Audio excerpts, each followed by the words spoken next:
The potential which tempted Jim McLean to pay £60,000 to Clydebank for his transfer in October. And Rapid Vienna playing exactly the same team which won 2-1 in the first leg, 9 internationals in all. One of them is their goalkeeper Herbert Feurer, who will be looked upon to play as crucial a role as Hamish McAlpine did for United 2 weeks ago.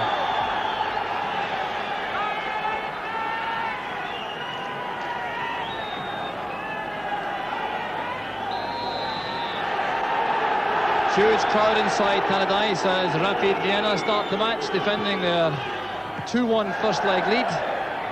Paul Sturrock tackled immediately, and Derek Stark winning number 2, moving straight into midfield. Here's Bannon on the left. A German tackle from Leo Leiner, the Rapid right back. Now back with David Neary. Conditions tonight ideal for football. Crisp, clear evening. And the United supporters in excellent voice. Richard Gough, who started the match on Saturday in Aberdeen in the centre-back position, now playing right back again. Paul Sturrock forcing that very determined clearance over on the far side to give United the throw. Paul Haggerty back in his usual position after missing the cup tie at Pittodrie on Saturday. Liking that towards Dodds. And Neary. Haggerty switching it to the left to Malpass. Krenkel getting back with him. Here to elbow with the fullback off the ball. So the free kick is given to Dundee United. Hans Krenkel in the unfamiliar role defending for Rapid. 66 caps he has for Austria.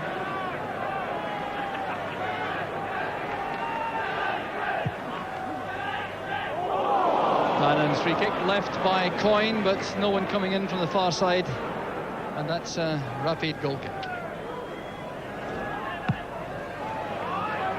It's on immediately by Malpass, and with David taking the goal kicks, he plays the United men on side.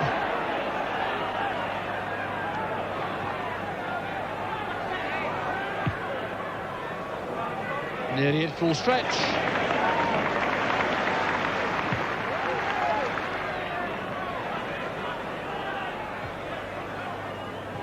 Keglowitz beaten by Gough.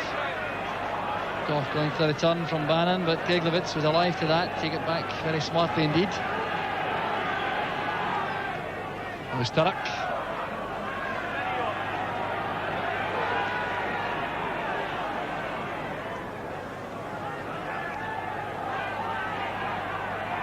Once again, Haggerty races into the box for the long throw on the far side.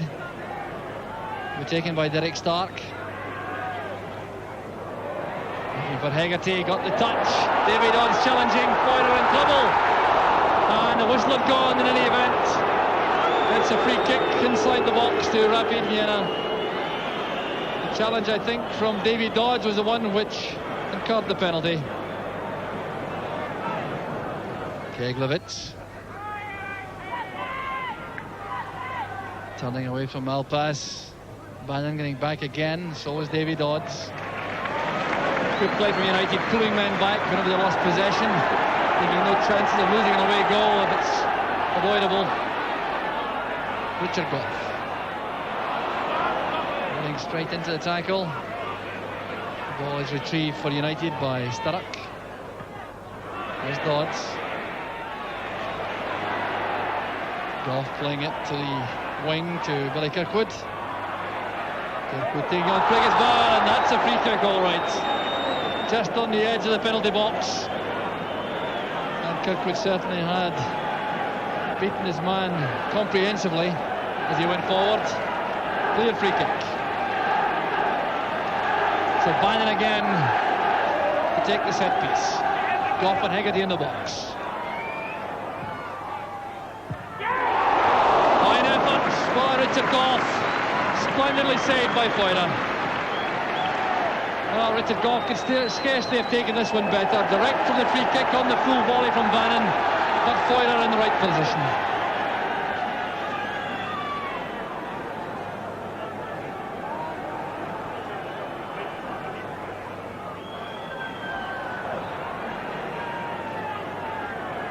Start with the long throw again.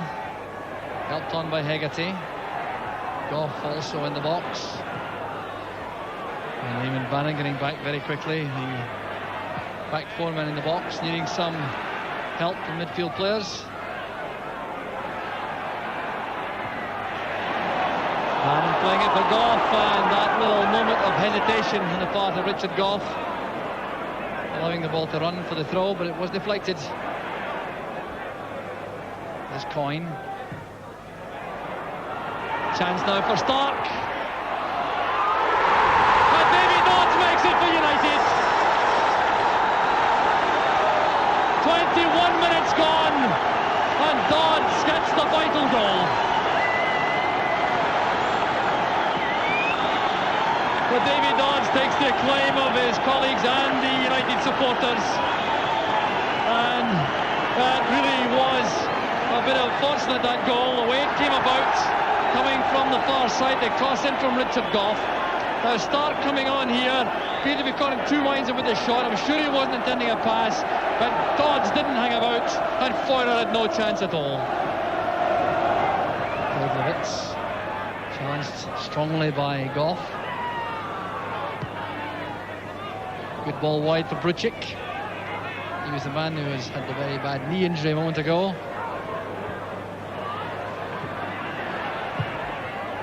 Oh, that wasn't far away. Panenka almost surprising Hamish McAlpine at the near post. And that shows the danger from this man, Panenka.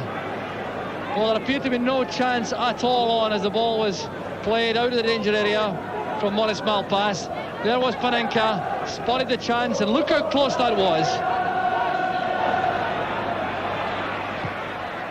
Neary playing it wide. Goff again relishing these forward runs on the right. Is Kirkwood. Sturrock leaves it. Dodds couldn't make it. Some good defending there inside the box. The marking was from Leo Liner rather, and he certainly saved the Rapid Bacon on that occasion. Very swift move on the right. Billy Kirkwood racing towards the dead ball line. You see Sturrock letting the ball run for Dodds, and the challenge from Liner was decisive.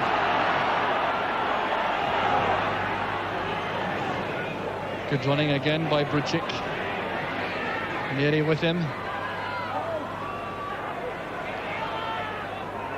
And Davy Dodds may well be a shade lucky there to get away with that challenge. Leaning heavily on Crenshaw, but the referee again not interested, and to be fair to the Austrians, not much of a protest. Here's Bruchik again. Liner on the overlap. He's away from Bannon. That's well collected by McAlpine. Well, how the Austrians must hate the sight of the United goalkeeper. An inspired performance in Vienna a fortnight ago. And just watch this again as Liner comes through this tackle from Bannon, makes toward the red ball line. Very promising situation for the Austrians, and there was McAlpine.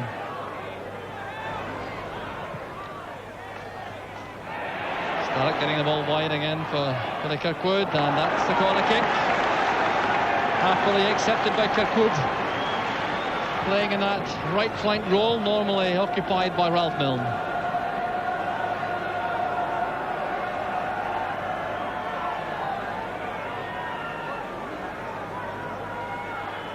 Bannon lining up the in-swinger, Coyne on the line.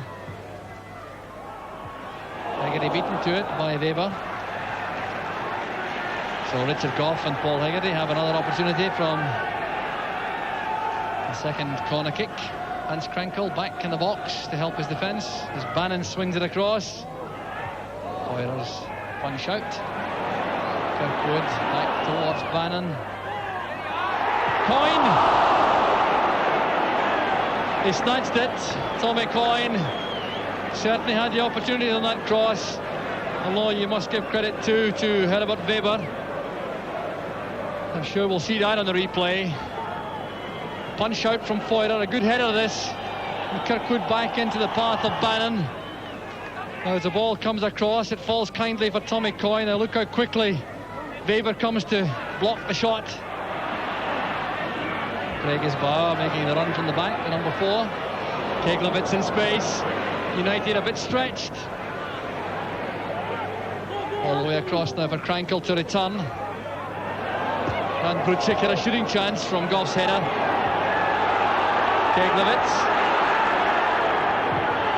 Very important that you can get to the interval with this single goal lead. The 45 minutes are up in the first half and still Rapid come forward. Certainly burst to life in the closing quarter of this first half. They won the corner kick now. Barely enough time to take it in the first half. Played in by Panenka. An awkward one. Dodds doing well, taking no chances with a headed clearance. And once again, United have every man back in the box. Panenka once again. And Dodds again, content to turn it behind as referee votes, checks his watch. And how United will welcome the sound of the half-time whistle. Panenka for the third time. Headed away by Goff. And the half-time whistle goes. United depart to warm applause from their supporters for a thoroughly efficient, competent first-half performance. The golden moment, of course, coming in the 21st minute when Davy Dodds gave them that golden goal. The cross from Richard Goff on the right came to Derek Stark. Stark tried the shot, which didn't come off. It broke for Dodds, and the ball was shot into the roof of the net. So Davy Dodds departs. United have that solitary goal lead, and they're looking good now for the European Cup semi-finals, depending, of course, on the 45 minutes to come when you rejoin us right after the break.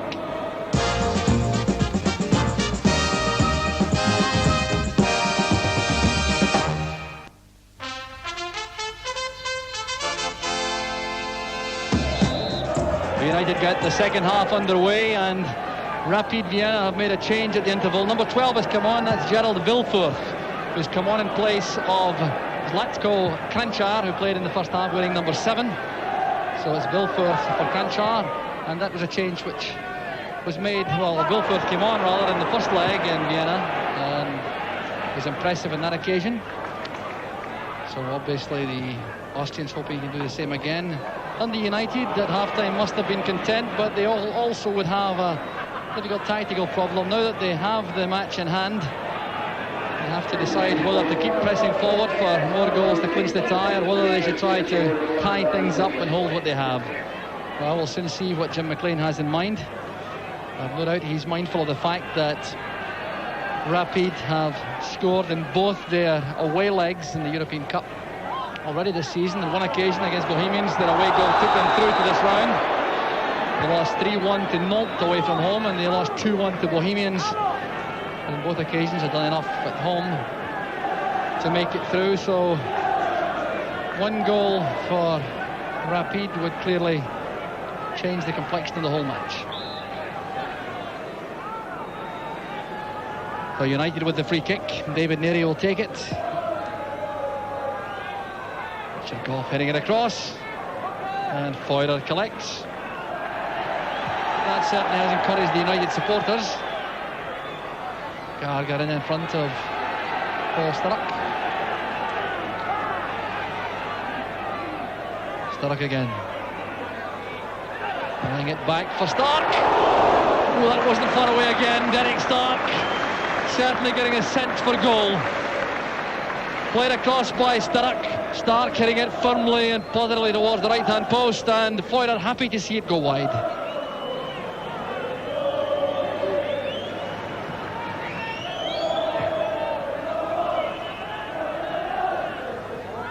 Keglevitz got the touch, but Neary was there.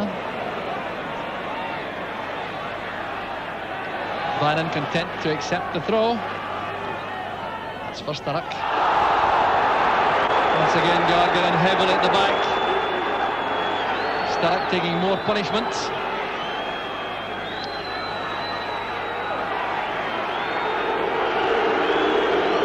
And referee Robert Butts is determined not to use his yellow card. Another quiet word with Gargar. He did that in the first half, mind you, and really a second warning should involve a booking. Here's Bannon's free kick. Richard Goff is up, beaten by Keenest. Stark playing it back. Good header down by Keenest. And here's Krankel. Vilforth. The flag is up against Keglevitz in the middle. And once again, the Austrian coach is on the touchline protesting. Otto Baric going wild at that offside decision.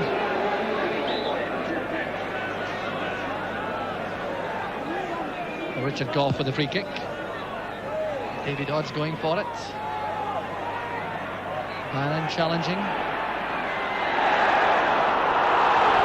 And that retaliatory kick will undoubtedly put Bruchik in trouble. Well, Bannon is booked. Well, I have the feeling that it was the reaction of the Austrian player which got Bannon booked rather than the foul itself. And now there'll be a change for Dundee United. Tommy Coyne is going off and John Holt goes on. Sorry, Ralph Milne it is. Ralph Milne, number 14, going on in place of Tommy Coyne.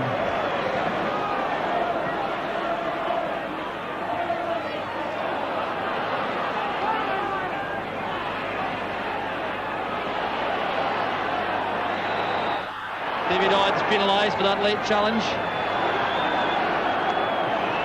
Certainly was careless and well worthy of the warning from referee Robert Burtz. Leo Leiner is on the deck. And I think that may be to allow some reorganisation among the Rapid players. A bit of coaching going on as the Rapid coach comes onto the field, arguing once again with the referee. Otto Baric getting upset once again, taking some stick from the United fans on the far side.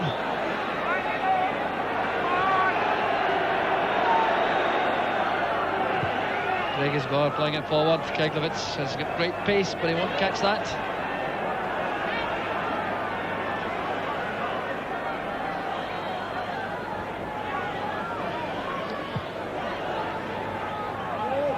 Kept in by Sturrock. Here's Kienast. Bruchik. Panenka. There's Krankel. Leaving it to Keglowitz. Great shot saved by McAlpine, and the menace of Keglowitz couldn't be clearer. What a shot that was from the blonde striker. Set up by Krankel. Keglowitz came inside, let fly with that powerful right foot shot, and that was well saved by McAlpine. Leaving it to Bruchik. Panenka playing it forward as Keglowitz. Well judged by Hegarty as Krankel. Well worth the first time effort. Goff putting in the trouble. Lots to do with him. Panenka couldn't keep the ball in play, and that's a United throw. It really is all very tense now. Second change being made by Rapid. Hagmaier coming on. Panenka has gone off. Appears to have taken a knock. So Hagmaier, the man who scored in Vienna 2 weeks ago when he came on as substitute, gets the opportunity once again. Now Stark, has he enough pace? Away from Leiner. Needs some support. Billy Kirkwood's header down towards Dodds. And Foyler happy to touch it over, but Dodds almost caught the keeper napping. Stark did so well on the far side, played it back towards Kirkwood, the downward header. Dodds taking it first time, and the dipping volley almost sneaking into the top corner. Bit of pushing by Kienast on Sturrock, although Milne got to the ball. Gargar it was rather, number 3.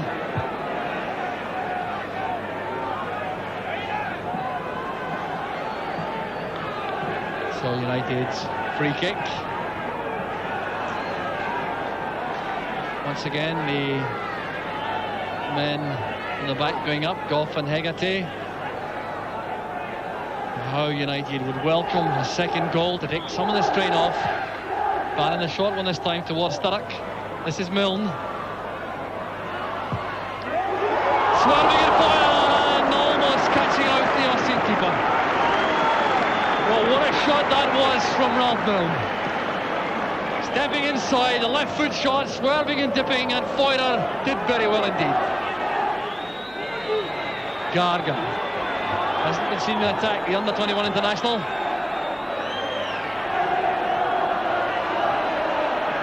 Here's Weber. Hagmeyer. Back to Bruchik. Hagmeyer again. Keglowitz is free in the right. David Dodds battling hard. There's Bruchik. Keglowitz still free over on the right. Malpas coming to meet him. Can United hang on? Seconds ticking away much too slowly for the liking of the Tangerines supporters. Rapid trying to create the opportunity. Dodds at full stretch. Now Pregisbauer. The far post cross.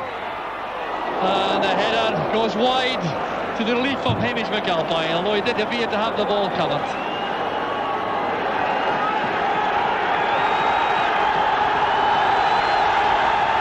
Good cross this from Pregisbauer, finding Hagmeyer in the box. Good header, just going wide.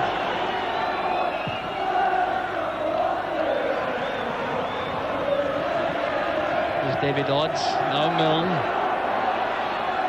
Holt, judging it well. Milne towards Sturrock, neat touch to Dodds, can he get it to Bannon? Stark can. Now some magic from Bannon wouldn't go wrong at this point. Here's David Dodds. Forcing his way forward. Weber's clearance. Good play from Vilfort. The referee allowing play to go on. Keglowitz is free in the right. Tremendous pace he has. And look at the positioning of that goalkeeping. Keglowitz made the run, came through the middle like an arrow. And McAlpine rescuing Dundee United. Well, what a save that was from McAlpine. He made it look easy, but it certainly wasn't. And United now have a free kick as we go into the final minute of the match. History about to be made for Dundee United. Golf playing it forward. Offside flag was up against Paul Sturrock.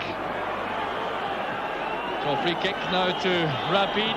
We're inside the final minute. 30 seconds left. I can't remember the trainer thought in the second half, so there should be very little time added on. It can only be for deliberate time wasting. Malpass into space, Sturrock chasing. What stamina is shown tonight? Gargar's pass back. Referee checking his watch as Weber comes forward for Rapid. Bad ball forward collected now by Holt. This is Sturrock. Here's Derek Stark. Checking on the ball now, looking for help inside and trying to surprise Feurer at the near post. The referee checking his watch carefully. The final whistle has gone. United are through to the semi-final of the European Cup. After a marvellous 90-minute performance, Jim McLean still hasn't raised a smile, but he certainly ought to. Davy Dodds got the vital goal. In the 21st minute, turning in the miscued shot from Derek Stark. And the United supporters applauding their heroes to a man. Well, it wasn't a victory gained in cavalier style. It wasn't that kind of night. But United showed their resilience, their organisation, their tactical awareness, their determination, and that's what's taken them through to the semi-final of the European Cup for the first time in their history. Yes, an absolutely superbly disciplined performance there by Dundee United. Congratulations to Jim McLean and his players. After the match, Graham Stewart spoke to the delighted Dundee United manager. You said before the match this was the most important match ever for Dundee United. I think you would say that the players and fans responded to that. Well, obviously we're all very pleased with the result, but as usual I felt that the performance could have been a little bit better in the aspect of when we had the ball. But it was a magnificent night for everyone connected with Dundee United, and I think that very few people in Scotland anyway would grudge us this night, because the players have put an awful lot into the game in the past few years, and I think they've entertained an awful lot of people in Scotland. You stressed that this Austrian team were the most ordinary side that you've met in Europe, and did that influence your thinking at all as you went into the game? No, I didn't say that remark actually. What happened was that they said that we were the most ordinary side and that they had met, and they also made a comment that we were the poorest side that we'd met. But on Monday Mrs Lindsay wrote out a couple of these statements and put them on the board, and last thing on the part with told the boys to have a look at them and go out and ram it down the coach's throat. And I don't really think we did that as far as an exceptional performance, but the main thing is we're through to the semi-final, and that is the important aspect. You got that one goal, and as you came out into the second half, did you feel that one goal would be enough? No, at no time. I was actually thinking about a one-goal victory during the day, and I said to myself, I says, well, I hope it comes in the last minute, because I really dreaded hanging on for 45 minutes or even for 8 to 9 minutes if it come in the first minute. And I knew what I would go through at that time. But obviously at the end of the day, now the game's over, and the main thing is we got the goal that mattered. Of course, with that one goal lead, you made a fairly progressive decision in that you put Ralph Milne on rather than sort of tightening up in the midfield. So you were keen to go forward and get more goals. Well, I think that I did the right thing as far as trying to keep the players trying to be positive, but again, I honestly think that I made the wrong decision. I thought John Holt should have went on at that time, and Eamon Bannon would have been better pushing slightly forward, and it would have closed up the midfield. But at no time really did they look like scoring, because Ralph Milne really worked back into the midfield and did a tremendous job coming back the way. But I felt that Ralph at the moment is well off the form that he's capable of, and his confidence is down a wee bit. But I hope this result will help him, and we definitely need him playing, because we have a lot to play for between now and the end of the season. Just a suggestion of a smile there from Jim McLean, and he's right, nobody in Scotland grudges Dundee United a famous victory. Next, Graham Stewart. What's about it? Well, I think I'm actually giving Richard Cross and Stappy come in to have a hit again, but I think he's claffed it, and fortunately it fell right to my left peg, and I don't usually score much with them, so just luckily that went in. It's probably the most important with my left foot anyway, live score. As well as scoring a goal, you were doing an amazing pile of work back in midfield. You seemed to be all over the place. That was your job tonight. Well, especially after we scored a goal, we seemed to lay back a bit. Near midfield seemed to control the game, so I had to go back and try to give them a help. But I don't think we played that well over the two legs, but it makes up for the last 2 years when we've been put out, so I'll self have that.